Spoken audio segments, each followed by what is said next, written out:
So a lot of people that I see struggle with the top of their swing, right? They don't have the proper grip, goes in between their thumb and their forefinger right into the crack of their hand. The thing's bouncing all over the place, and now they're trying to find some leverage to hit the ball with. They just grab onto the handle and hit it really hard, right? And that's a sort of beginning golfer would do that, but even a really good player is gonna do that more in a micro way, but same idea, I gotta recontrol this thing. And instead, we don't wanna control the club. We're gonna get control of this club by giving up trying to control it. We're gonna create some leverage and let physics do its work. So as we talked about, we're gonna get a little structure, inner arm, click, elbow tuck, giving blood at the target, and they're gently squeezed together, but just very consistently. Like the grip is a 5 and it just kind of holds, the pressure of the elbows just kind of holds steady. So even if it spreads apart, it's like it's magnetized and wants to come back a little bit. We're done, yeah.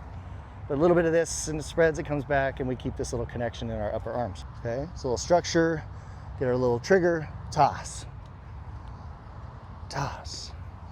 And this just goes straight back like a fulcrum. Straight back, straight across, my shoulder's gonna go straight across, boom. If I send this directly behind me and turn my shoulder, what you're gonna see is, and what we want, is about 11 degrees of internal, right? Where this comes in a little bit. Now we don't wanna do this. We're gonna notice that it's the combination of movements. This is going straight back, but I'm turning too. So straight back turns into slightly in, and that goes right then to here, because it doesn't make any sense. Straight back feels like it's gonna miss, but we're bent over, so it's a optical illusion. Now we're clicking right into the top of that knuckle, okay?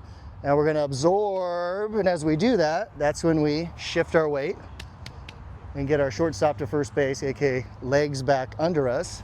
Now some people flare the lead leg, this one follows. Some people kick in the trail leg and this one kicks out. Sam Snead, kind of a squat move. They're all saying, get yourself a little low so we can use the ground. And just different variables, they all work. Just depends on which one gets you to this spot, and the look we're looking for is, boom, angle, right? The legs have angle. We can push that way. If we can do that, we can do it with any club. Then we just let the leverage, let it go. In a full swing, we're gonna do that, dance, leverage, and then move, right? We're gonna dance with this leverage. We're not trying to throw it away, we're not trying to hold it, we're just going into it and moving with it, just like you're gonna throw a baseball. You're gonna, yeah! You're gonna dance with it, right? Create some stretch, and then maybe at the end give it a little flick. Same thing with us. But we don't really even need to give it a flick, we got this club head. Turns into 50 pounds of force. And we can just let that sucker go. Okay, now, how to practice that? Small swings. If the shoulder only goes back halfway, it goes right to the leverage. It goes under my chin, goes all the way up there. If it only goes halfway, click. Well, now I'm at this part of the swing, bang, and then let it release. As we do this one, we'll do the punch drill, where we end up belt buckle, chest, eyes, club all pointing. And this club, when it points, will be right off your loop. And then the leading edge will be straight up and down, parallel to your spine angle. If that happens, you'll hit it right at the target. So a little half back, leverage, and move. This one, you can kind of linger on this front leg too. I did a bit of a pivot. A little pitch shot, trail leg helping you stay. Okay, overcorrected and have my body hit that one a little bit. My hands tried to take over, I should say.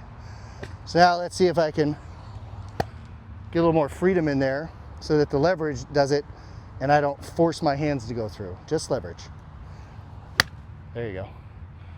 Could have done a better job pointing, but that one I let go a little bit. And that's what you're searching for, leverage, whoa. Because if we do this drill, you're gonna see this trail arm from the pressure itself is gonna push. You don't have to do anything, you just move and go, whoa. Creates all that leverage. Maybe a pro's gonna give it a little extra there. But this thing auto pushes if we use leverage. Does that make some sense? So straight across, boom, let it go. And we feel that freedom, and it'll be obvious when you feel the freedom. That's what you're chasing. It's like, oh, that's it. You'll know it right away. If you don't quite know, then keep going.